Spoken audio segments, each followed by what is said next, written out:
I'm TJ Horgan. We have some great material for you today. Earlier this week, we went to the Madden crib with Z Farles and S Gibbs, two professional Madden players. We have that interview with them. Z Farles kicked my butt in Madden. They're pretty good at Madden. They know what they're doing. But in real football, the high school football season is wrapping up. TJ, how has the season ended for the Burlington football team? It ended under 500. Not very good, not ideal. I guess you could look at this as sort of a rebuilding year for the Red Devils. They had some absences sort of at running back that, Marcus O'Daya and Anthony Cruz, both elite Middlesex running backs last year, they left the team. Now it's up to Giuseppe Malika, Paul Robinson, who started the season. I think the biggest improvement that Burlington has, the most notable aspect of this team, is the young players moving in. Brad Basham, a freshman, ended up ending the season that he's starting. So he played center, he played defensive tackle, defensive end. He's a player who Coach Sean McGuire really likes and really wants to develop in the system. Some more players, Shane O'Halloran and Sinead Guerrier, they're both sophomores at Burlington High School. They started the season as, backup running backs, special teams kind of guys. They ended the season as the two starting running backs. So that's certainly an improvement there. If McGuire can milk 3 solid years out of them, I think that's definitely going to be a future core of Burlington running backs.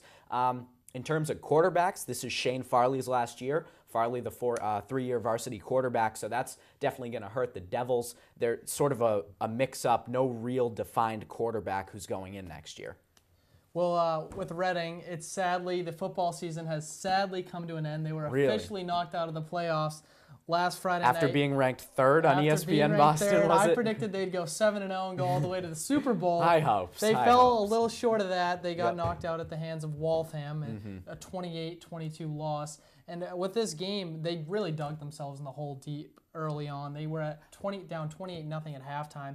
And they did make a comeback in the second half, didn't allow Waltham to score once, and they put up 22 points on the board and were an onside kick away from making a last-minute comeback drive, and just weren't able to do that. So unfortunately, it is over. It was a good season. It was a lot of fun. They had that one loss to Arlington that prevented them from going undefeated, and obviously lost in the playoffs now. But overall, you got to like the things you saw. At the beginning of the year, I kind of said David Sherlin would be their number 1 back. And what happened was... Did he start the year as the number 1 back? He did start the year as number 1 back, and DeAndre Bercy came on late. He didn't have a great game against Waltham in the playoffs, but overall the season he's had some big games. He's only a sophomore, and this kid has some serious raw potential. He's a fast kid, and he's shifty. He doesn't necessarily have those skills yet to make you miss, but he has that talent there, and he's only a sophomore. So there's definitely time for him to develop and really become that every down back and really make some moves and get upfield and just go. And that's like Sinead Guerrier in the Burlington system. Sinead Guerrier is a sophomore, and he's sort of the open field kind of guy. If you need a big play, we call him Big Play Sinead. He might go in and he'll run the ball. He'll make you miss an open field, but he won't exactly run in between the tackles. One thing that the Devils are definitely going to work on with him is patience when hitting the holes. He showed potential with that. He would get the handoffs, sort of wait for his blockers, and then burst through the hole. That's what he needs to do more of. Right now, he's trying to cut it to the outside a little bit too much, but there's definitely potential there. Shane O'Halloran, the other sophomore running back, a bit of a power back. He has the acceleration there. So if the Devils are looking for a yard, 2 yards, they're going to hand it to Shane O'Halloran, and he'll get an immediate 1-2 yards just because of his acceleration. So we could see some pretty good running back battles here in the Middlesex League Absolutely. Possibly in the next 3 years or so. Definitely. But now with Reading out of the playoffs, and I know with Burlington obviously didn't make the playoffs, they have these meaningless games now. Yeah. And just from talking around school and just hearing some different things around the hallway, players aren't loving this. And this is a new thing with this playoff system. And it kind of stinks because today it's 32 degrees out there. It's freezing. And they got to go out and practice for a meaningless game. I know what you mean. And it stinks for the players, too, because I was broadcasting the game. There was a home game against Wayland.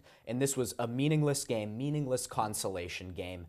And the head coach, Burlington's head coach, Sean McGuire, was breaking his clipboard. I heard at halftime in the locker room he smashed a whiteboard because he was getting so frustrated with how Burlington was playing. And for the players, a few of them told me it's kind of almost anticlimactic for them because the win doesn't mean anything. It's just the gratification of winning a game. Exactly. And they're keeping it, obviously, for the Thanksgiving games. And around here, Thanksgiving and football are synonymous with each other. But, I love Thanksgiving football, and Reading and Stoneham have a rivalry. We're going to crush you this year, Stoneham. I'm sorry to say it, but this is Reading TV, so they won't see that. But, it's sad that they have to go through all this just to beat Stoneham eventually. Right, I know what you mean. But I guess what they got to will officially be done in about 3 weeks with Thanksgiving rolling around the corner, and then we're into the Christmas season, and we'll start a basketball talk, a little hockey talk. Basketball, hockey, we'll see what happens. It's going to be fun stuff. We're heading into Week 11 for the NFL now. The New England Patriots obviously managed to stay up ahead of the AFC East. However, there have been, as always, surprises in the NFL. That's a huge thing right now. So we'll go through a quick edition of Sports Mandate Buy or Sell. We'll toss out some questions. We buy or sell. Buying, we buy into them. Selling, we say, no, I don't agree with that. First one, buy or sell. The Panthers have a top 3 defense in the NFL. They just beat the 49ers. I am absolutely buying into the Panthers defense. And here's why. Luke Kuechly is a legit middle linebacker right now. He has 45 solo tackles on the year. And this defense is unstoppable in my opinion. They'll have some tough tests coming up here. Right. Against New England, and they play the Saints twice more before they're done with their season. But they absolutely will squander a run game. They're only opponents are only getting 82 yards a game against them with the run, and they really do shut down the passing game as well. And teams can only score 12.8 points against them, and they've got a pretty high-powered offense with Cam Newton leading the charge. I'm buying the Panthers defense. I gotta sell until the Panthers face an elite passing offense. They faced the San Francisco 49ers. Tremendous job of holding them to 9 points, but they're not an elite passing offense. Colin Kaepernick is not an elite quarterback. So they'll face Tom Brady and the Patriots next Monday night. So that's Week 11, their Week 11 matchup. I want to see what they can do against the Patriots. If they can hold the Patriots to under 15 points, I'll buy them as the best defense in the NFL. I'll give you that they haven't faced that top 10 passing offense, right? But they have shut down the run, and that's a big part. If you can take away the run game, you put a lot of pressure on that quarterback. Mm-hmm. Obviously, if you have a guy like Tom Brady, it doesn't matter so much. He likes throwing the ball. But, hey, I like this defense a lot. Buy or sell, Chiefs win the AFC West.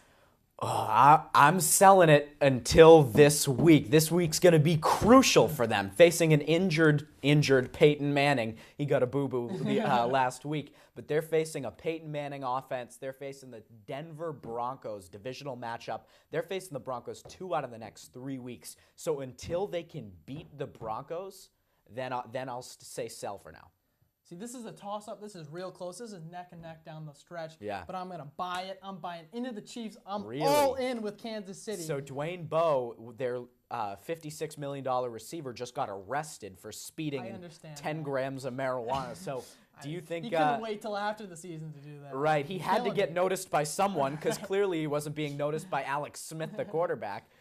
He's had a down year this year. He has. Been great. Yeah, he's been pretty bad. But this defense is, I think, a very good defense. Right. I think, was it 10th right now? I'd say they have the best defense in the NFL. Okay, if you want to give them the best defense. They're on my fantasy team, so I got to give them that title. And Jamal Charles is playing out of his mind. Right. But they do have a tough schedule. They play the Colts Week 16, and they do play the Broncos next week, and they'll play them once more again. I forget which week that is. But, right. But the Broncos also will have a tough schedule. They also have to play New England. And I just think the Chiefs are just cruising right now. They're in the zone. They're locked in. Andy Reid and Alex Smith make a fantastic combo. Right. I just love what they're doing on the field right now. They just had a bye week, and usually bye weeks are used to sort of work the kinks out of a team. But right now, there are really no kinks in the Kansas City Chiefs. So you got to wonder, does a bye week slow their momentum a little bit almost? I don't think it does. I think that gives you maybe a little bit. They maybe they're not thinking about what they're doing, and that realizes and puts some more pressure on them. But I think this team is locked in. I think Andy Reid is the perfect captain for that ship, and they're just going to keep cruising. This battle with the Broncos is going to be hopefully tough. It doesn't sink under Reid, because I'm sure he doesn't have a good experience sitting on the front of ships. Right. Next, buy or sell. The Dallas Cowboys win the NFC East. They're currently tied with the Philadelphia Eagles, both 5-5, as we call it, the NFC least. Yeah, I'm going to buy this. Eagles will play the Lions, Vikings, and Bears and Cowboys with the remaining of the schedule. So this is a tough test for them, for the Eagles, with a weak defense. You have Nick Foles starting right now, who's kind of in the past 2 weeks really come on, but it wasn't 16 touchdowns, not an interception. He threw 7 against Oakland secondary. Exactly, I'm not all sold on Nick Foles, and I think right. Tony Romo. Say what you want about him, he's a pretty good quarterback. He is. That's a pretty solid team right there in Dallas. They just can never seem to work it out. But that's a topic for another day. What's wrong with the Dallas Cowboys? I got to sell this. I mean, honestly, right now, the Dallas Cowboys defense, they gave up 625 yards to the Saints, 40 first downs, an NFL career record first downs, 40 first downs. And so, I mean, honestly, you're looking at this team, and they just lost Sean Lee, their middle linebacker. Most people would put him as the best middle linebacker in the NFL. So Monty Kiffin, 73-year-old Monty Kiffin's got to wake up, and he's got to figure out how to deal with this defense, because right now the Dallas Cowboys defense is not looking good. And they say defense wins championships. It's not even winning them games right now, so they can't be counting on that defense. My rebuttal to that would be, though, who do you trust going down the stretch? I know Tony Romo is pretty anti-clutch, but would you trust a Tony Romo who's been there before, failed, but he's at least been there, or Nick Foles, who's been riding the pine for the past I'm saying the Cowboys are a better team than the Eagles, and I want to like the Cowboys more than the Eagles because the Eagles are not a good team, but they're both 5-5, very mediocre. So right now, I'm hoping the Redskins come up or something. Yeah. Watch the Giants win this division. It's honestly up for grabs. I mean, we're talking about the AFC West going neck to neck. Yep. This is going neck to neck for all the wrong reasons coming down the stretch. Right. Last one, buy or sell. Cleveland Browns, yes, Cleveland Browns finished above 500. I'm saying buy it. I'm buying it. Right now, they are above 500. So the Cleveland Browns, second in their division, tied with the Ravens, second to the Cincinnati Bengals. The Cleveland Browns, I'm not ready to call them a legit team, but they're a legit defense. I'll put it that way. They still can't get as far as they want to with this offense. They don't have a quarterback. They don't have a quarterback. They don't have a running back. They have a receiver who they just say, run down the field and we'll heave it to you. And that's worked for them so far, so good for them. But they have a defense. Yeah, I'm going to sell this, though. Unscientifically, no numbers, anything. It's Cleveland! Right. They're not going to win anything, but if you do look at their schedule, they will play the Bengals, who are really, really this year want to be in the playoffs. You got to see what they can do in their division. So Right, they want to be in the playoffs. They want to make a run at the Super Bowl, and I think that team's hungry for some victories, and they do play New England, who is also trying to secure still trying to secure the AFC East, and hopefully a bye throughout the playoffs. Yeah, you'll have New England, you'll have the quarterback battle, the traditional quarterback battle between Tom Brady and Brandon Weeden. Well, that's all we have time for on this edition. That was a joke. That's all the time we have on this edition of Buy or Sell. Good stuff, TJ. Definitely.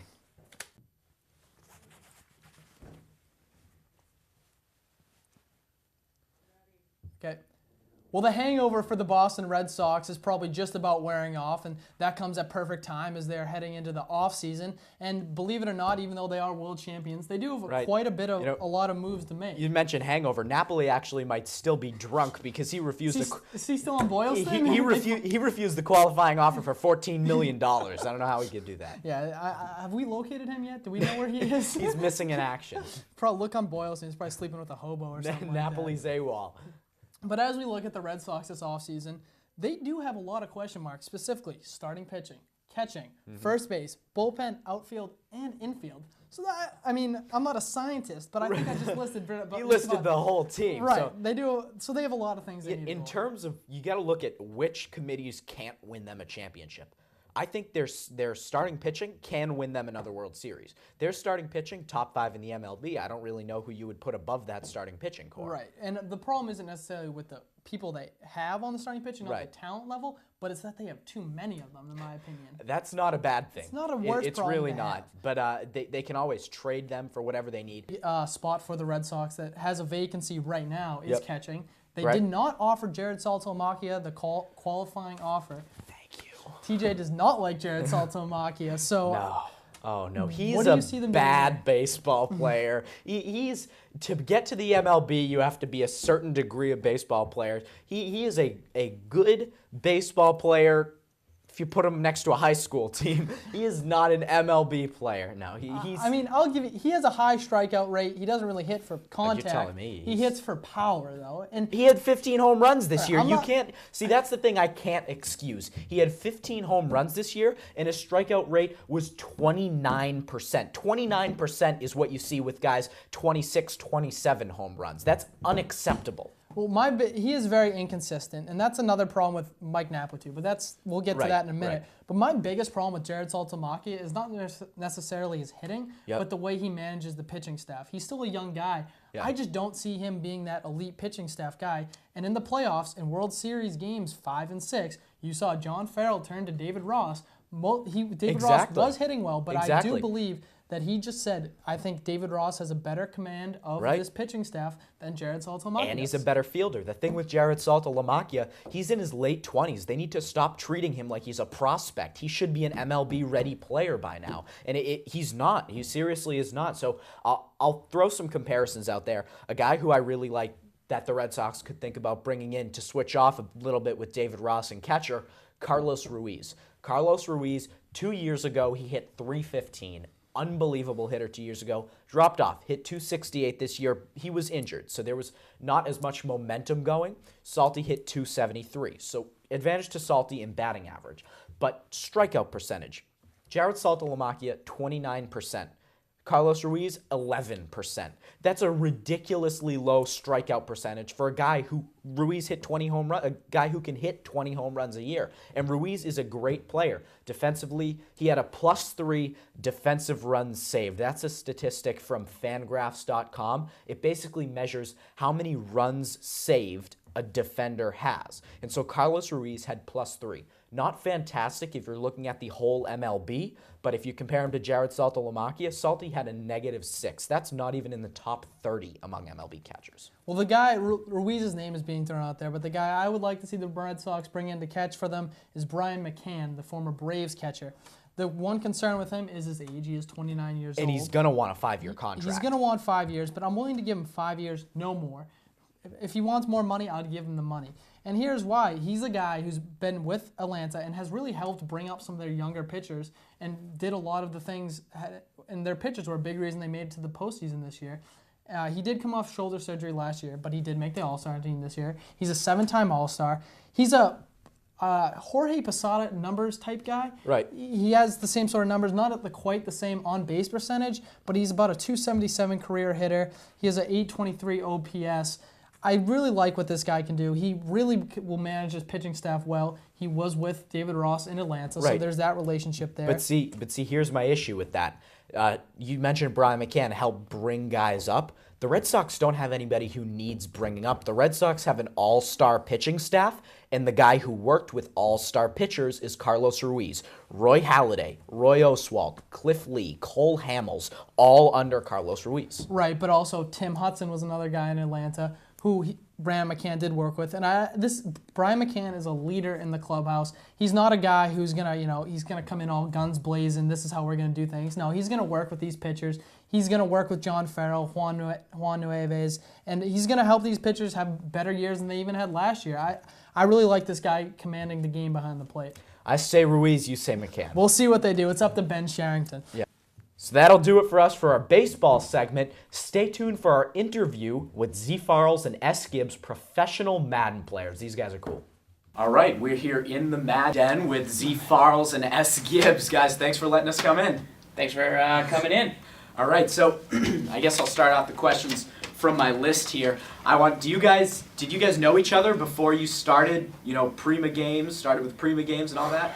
We met in college. Now, Gibbs will dispute this, but what actually happened was I saw somebody moving in sophomore year. I saw that the guy had a Madden poster and he had a PlayStation 2, and it was S. Gibbs' friend. I said, do you play Madden? He said, whatever.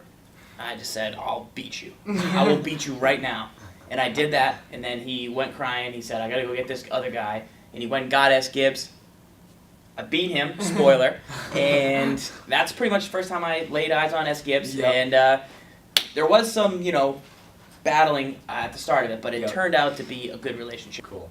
So once you guys met, how did you get to here and producing these Madden videos on YouTube and stuff? I think a lot of it was just Zach and I just having conversations on whether it was a regular basis or weekly basis. We would just kind of throw ideas off each other, and he kind of came to me first with the idea of like, hey, do you want to make this Madden video? So our senior year, we were really successful in a lot of Madden tournaments that were actually had some like national following, the Madden Challenge.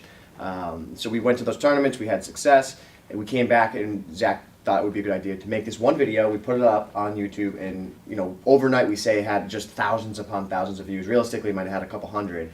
But at that time, it was a lot, and YouTube wasn't really YouTube quite yet. That's a big point. Like this was 2007. Yeah. And YouTube, I think, was started like 2006, right? So there was no one on YouTube then. Like the videos were just not anything near the quality we see today. Yeah, we taped it off with a camera on the TV. Yeah. I'm talking about nothing, and it was like took forever to do the video. No cutting, no editing, no graphics, just straight raw footage right off the TV. Like when you record it, you see like the lines on the TV, that type of thing. And we had like no emotion, we had like no character. We were just kind of like monotone, like, "Hello guys, here is the first tip that you want to run." Yeah, but people seem to respond to it. So when we graduated, we figured, now we gotta get real jobs, but what else can we keep doing with Madden? So, we just decided, hey, if we can make a website, even though we didn't really know how, we could maybe turn this into something. Or you just keep helping people. We didn't really know at the time that it would be anything for real, but we just wanted to have a place that we could give out tips and talk to people about Madden, because like Madden. So you guys do this show. Is Madden both your favorite game? And video game? Oh, absolutely. Madden's, without a doubt, is my favorite game. That's the only reason I would be able to play it for so many hours. Right. What makes Madden so special for you guys? I think it is like the competition. It gives you, when you get a little older, you're not playing high school sports anymore. You're not, out there battling every week. And to be able to play Madden and kind of have that chess match and stay sharp and try new things and talk to people, meet guys like Daryl, who will hang out and just play in Madden and talk about it and have a community to go to. That's a nice thing to have when you get older. It's definitely the competition, and it's definitely, growing up, I always played sports, and it was always trying to strive to be the best. You're trying to be the best team, be the best player on your team, the best person at a position. So, I don't think that ever goes away. You never lose that competitive edge. So, as you get older, well, where are you going to find that competitive edge? You got to find it from somewhere. You got to have some type of outlet for that. And Madden then kind of became that as we went through high school, and now I know Zach plays in like men's hockey leagues and stuff like that, so he has a little bit of that. But it's the competitiveness. It's being able to say that I'm one of the best Madden players on the planet, which is kind of cool. Pat myself on the back, right? Because I am. Yeah, I am. But it's cool to be. Yeah, absolutely am. But it's cool to be able to say that you're the best at something. So definitely competition. Do you guys? I know you alluded to playing hours and hours of Madden. Have you guys ever gotten bored of playing Madden? Never. No. Never once. There's always a new game. There's always something new to try. There's so many teams and playbooks, and you don't know everything about the game and how it works. And you're always trying to figure out more and more. Right. So, there'll be stretches where you play a little less. When the game's coming out, we play way too much. And then, you taking time off from Madden means only playing like 20 hours a week. And playing games. So, you definitely slow down certain parts of the season and you look at other games, but in general, it's not because you're bored. You just want to try something fresh. Right. Watching some of your guys' videos, you guys have a great football IQ. Did you guys get that from just playing Madden so much, or are you football players growing up? Neither one of us played football growing up. My brother actually played. He played in high school, and he played at a small Division III school in Massachusetts. So, I always had an idea of football, but I don't have any type of extensive football background. And one thing we've always talked about that's absolutely amazing about Madden is that Madden teaches you football as you're playing it. So, you might hear on Sundays when the announcers say, "Oh, they were in a man-to-man coverage or a zone coverage," and if you don't play Madden, you don't really know what that might visually represent and what that looks like. So when you're playing Madden and you go in and look at a play and you see it's a cover 2 zone, you now have a visual of what that actually represents on the field. So you now have a better understanding of what's happening in football. And I think the natural progression is, you play Madden, you learn it, you recognize what they're saying on Sunday about these actual football terms from the video game. And then from there, I think we've kind of dug deeper and we wanted to learn more about the actual game of football. Yeah, because it'd be hard to just get into football right away. But I think when you start playing these type of games as a kid, I know all the NHL players that I know are from NHL, the video game. And same thing with Madden. You learn about every team. You learn about, you kind of know which players are the best from Madden. And then when you see them on playing the game, you're like, I know that Calvin Johnson's good because he's Right. nasty and bad. Yeah. Whereas you might not know that right away if you're just looking. You know what types of players certain guys are. You know that Michael Vick can run. Not that he's just like a pocket passer. Mhm. And once you learn the game, you learn the positions, you learn the rules. You start running on offside, so you know more. Like you can figure out what icing finally is in hockey. You start playing the game. You stop shutting it off. Yeah. And once you get from there, then like Gibbs said, it's like a trampoline to get more into football. So now that we know enough about football to watch it and have an IQ like you said, then you can really start to go to these websites that are devoted to truly breaking down the strategy of football, learning it, bringing it back to Madden. So you kind of take it full circle. And for the past 2 years, we've actually we have this little program. You can get on NFL.com called NFL Rewind, and it gives you an all 22 camera view of what's happening on the field for every single team in the game. I don't watch every team, but for the most part, I usually watch the New England Patriots, and I just kind of watch what they do. And then I look at what they do on the field, and then I say, can I do that in Madden? And then I go back and I try it in Madden. So a lot of the things that I do in Madden are literally a direct resemblance of what I see real NFL teams do. How well does that work? For the most part, it works very well. Sometimes there's some quirks, like it's a video game, so you have some Right. things that will work that might not work in real life, because in real life you're a real person, so you can Right. adapt to what's happening around you. In a video game, it's more more of a predetermined outcome, because it's characters do what they do based on. Because you set them up. Right, you're You're telling the them to coach. do. You're telling them where to go. They don't have they don't have like an independent mind yet. It's not Right. there yet, but it's getting there. That's where it's going. But it's cool to be able to take something you see on Sundays and put it in the game and have it work with it. So out of all the Maddens there have been over the past couple years, say You more knew than a this couple. question. You knew this question was coming. Yeah. Favorite Madden, what is it? All right. I'll give you three. Yep. And I'll choose one. Okay. Favorite one. Favorite no. Favorite Well, there's one. a couple different generations of Madden. Okay, fine. To me, Madden 05 Yeah. is the greatest. On this generation of games, I liked Madden 12 a lot. I also liked Madden 10 a lot, though, and I had a lot of fun with Madden 08, but I don't know. But definitely probably Madden 05 on PS2. Right. I know I used to play like Madden 94, and that was cool, but I think when you look back at that, you think, oh man, Madden 94 was great. But when you go back and play, it's like, okay, it was fun, but it's nothing like it is today. People get caught up in that passion they had for it. But Right. definitely Madden 05, I would say. It's without a doubt Madden 07. likes Madden 07. Madden 07, and here's That's why. Sean Alexander one. Right? Yes, Yep. and here's why. Love Madden 05, and I couldn't agree completely. Madden 07 is a better version of Madden 05. More features, newer rosters, new ratings. That's why I like Madden 07 better. It had everything that was good from On 05. PS2. Yeah, oh yeah. It had everything from Madden 05, but just more. So that's why I liked it more than 05. And on the current gen that we are, I would go with 12 as well. Madden 12, it was a very fun game.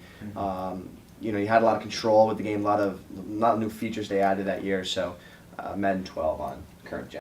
Well, thanks a lot to Z Farrell and S. Gibbs for letting us come into their Madden den and annoy them. They were super cool to hang out with. That was a lot of fun. Well, we're going to get to your water cooler headlines, what you need to know if you're hanging out by the water cooler with your colleagues. TJ, what do you got? The Atlanta Braves' home park, Turner Field, will be destroyed as the Braves permanently move to a suburban Cobb County in Georgia to play. Upon hearing this, every professional sports team in Cleveland and Detroit responded, wait a minute, so if we destroy the field in our home city, we can go to a nicer place to play? Yeah, we'll do that. The Tampa Bay Buccaneers have had a mid-season outbreak of staph infection. On Monday night, they beat the Miami Dolphins, proving that they can only beat the team with a locker room more contagious than theirs. On Sunday Night Football last week, the Dallas Cowboys surrendered 625 yards and an NFL record 40 first downs to the New Orleans Saints. Upon learning this news, Dallas Cowboys 73-year-old defensive coordinator Monty Kiffin responded, touchdown.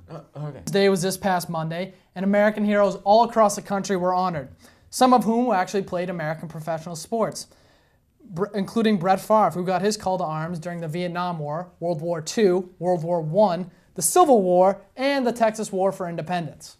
So that'll do it for us. We'd like to thank everybody who had a part in this show. Special thanks to Z Farrells and S. Gibbs for letting us invade their studio. As Dwayne Bowe says, we're speeding away.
Okay.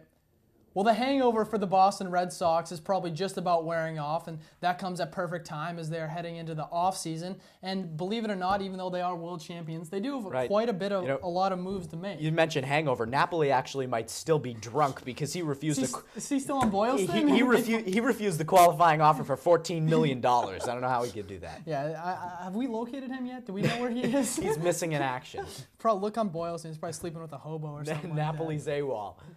But as we look at the Red Sox this offseason, they do have a lot of question marks, specifically starting pitching, catching, first base, bullpen, outfield, and infield. So that, I mean, I'm not a scientist, but I think I just listed. You listed the whole team. Right. So. They do. So they have a lot of things they need to in terms of, you got to look at which committees can't win them a championship.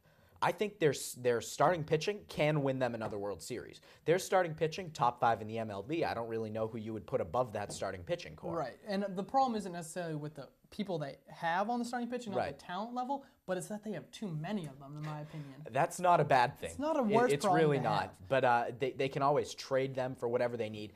Outfield, right now, they still have Victorino, which is a good thing. You know, Jackie Bradley Jr., Gold Glove for Victorino. Daniel Nava, definitely. Victorino, best outfielder in the MLB, hands down, fielding-wise, hands down. And, well, of course, I don't think anyone thinks Jacoby Ellsbury is coming back. If he decides to come back, I think that would be a shock to most He won't. He's chasing money. He's going to be a gold digger.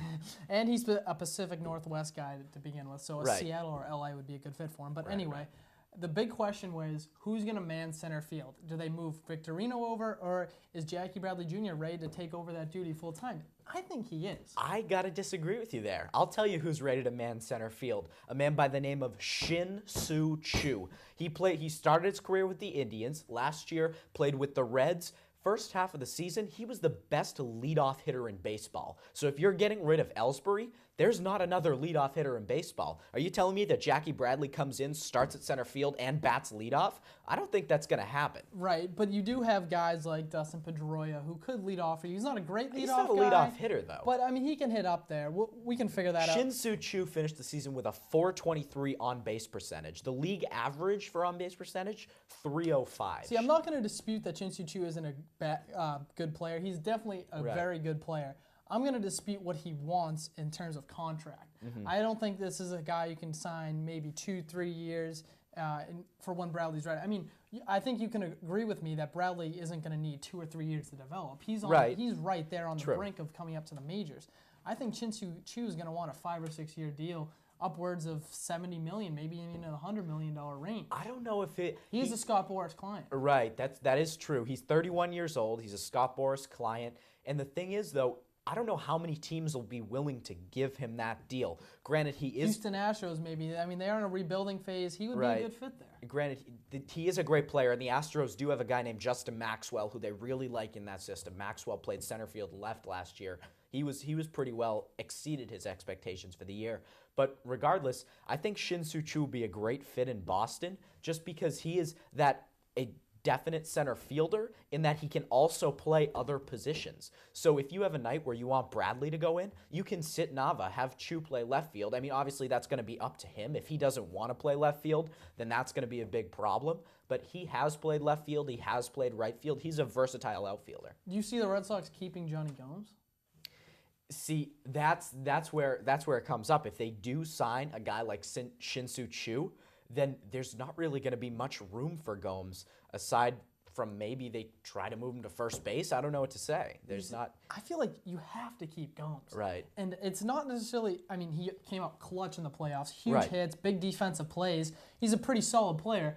My biggest thing with Gomes is I think he's such a great leadoff guy. I'm not clubhouse guy, excuse me. He's not a leadoff guy at all. Hitter. It's been a long day. Yeah. So I think you need him in the clubhouse. Let's try that. Let's hit him leadoff. I think you need him in the clubhouse. I think he motivates guys. He gets them to do their best. Right. He makes people want to show up to the clubhouse every day. I agree. And hit leadoff if you need to. Right, I agree. I'd rather have Johnny Gomes than Mike Napoli on the team because he is such a clubhouse guy. I think both of them together are just a riot. Both of them together would be great, but I think if you just kept Johnny Gomes, just because he knows he's not a fantastic player, so he's not going to want a ton of money. And for him, it seems it's not about the money. It's about what he's doing with the team, because he'll come in situations, he'll get a clutch hit here or there, but he also has his fair share of strikeouts. He has his fair share of grounding into double plays. He's not a great player, but he is a clubhouse guy.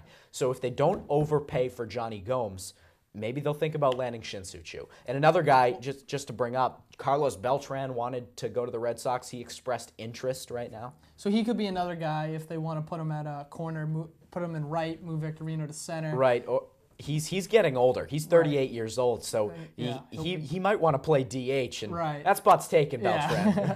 Well, another big spot for the Red Sox that has a vacancy right now is catching. They did not offer Jarrod Saltalamacchia the qualifying offer. TJ does not like Jarrod Saltalamacchia, so no. Oh no, he's a bad baseball player. He's to get to the MLB, you have to be a certain degree of baseball player. He is a good baseball player.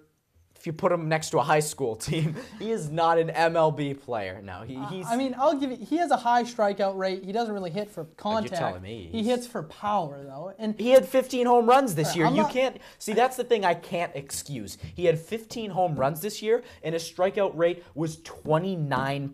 29% is what you see with guys 26, 27 home runs. That's unacceptable. Well, he is very inconsistent, and that's another problem with Mike Napa too. But we'll get to that in a minute. Right. But my biggest problem with Jarrod Saltalamacchia is not necessarily his hitting, but the way he manages the pitching staff. He's still a young guy.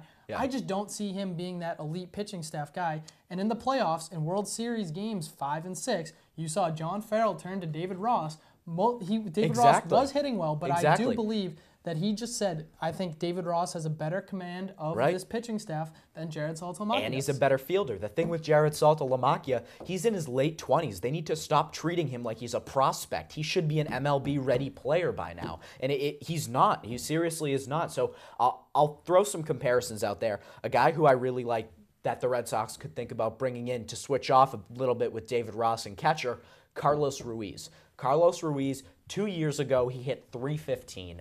Unbelievable hitter 2 years ago. Dropped off, hit .268 this year. He was injured, so there was not as much momentum going. Salty hit .273. So advantage to Salty in batting average. But strikeout percentage. Jarrod Saltalamacchia, 29%. Carlos Ruiz, 11%. That's a ridiculously low strikeout percentage for a guy who Ruiz hit 20 home runs, a guy who can hit 20 home runs a year. And Ruiz is a great player. Defensively, he had a +3 defensive runs saved. That's a statistic from Fangraphs.com. It basically measures how many runs saved a defender has. And so Carlos Ruiz had +3. Not fantastic if you're looking at the whole MLB, but if you compare him to Jarrod Saltalamacchia, Salty had a -6. That's not even in the top 30 among MLB catchers. Well, the guy, Ruiz's name is being thrown out there, but the guy I would like to see the Red Sox bring in to catch for them is Brian McCann, the former Braves catcher. The one concern with him is his age. He is 29 years old. And he's going to want a 5-year contract. He's going to want 5 years, but I'm willing to give him 5 years, no more. If he wants more money, I'd give him the money. And here's why. He's a guy who's been with Atlanta and has really helped bring up some of their younger pitchers and did a lot of the things, and their pitchers were a big reason they made it to the postseason this year. He did come off shoulder surgery last year, but he did make the All-Star team this year. He's a 7-time All-Star. He's a Jorge Posada numbers type guy. Right. He has the same sort of numbers, not at quite the same on-base percentage, but he's about a .277 career hitter. He has an .823 OPS. I really like what this guy can do. He really will manage his pitching staff well. He was with David Ross in Atlanta, so there's that relationship there. But see, here's my issue with that. You mentioned Brian McCann helped bring guys up. The Red Sox don't have anybody who needs bringing up. The Red Sox have an all-star pitching staff, and the guy who worked with all-star pitchers is Carlos Ruiz. Roy Halladay, Roy Oswalt, Cliff Lee, Cole Hamels, all under Carlos Ruiz. Right, but also Tim Hudson was another guy in Atlanta who Brian McCann did work with. And Brian McCann is a leader in the clubhouse. He's not a guy who's he's gonna come in all guns blazing, this is how we're gonna do things. No, he's gonna work with these pitchers. He's gonna work with John Farrell, Juan Nueves, and he's gonna help these pitchers have better years than they even had last year. I really like this guy commanding the game behind the plate. I say Ruiz, you say McCann. We'll see what they do. It's up to Ben Sherrington.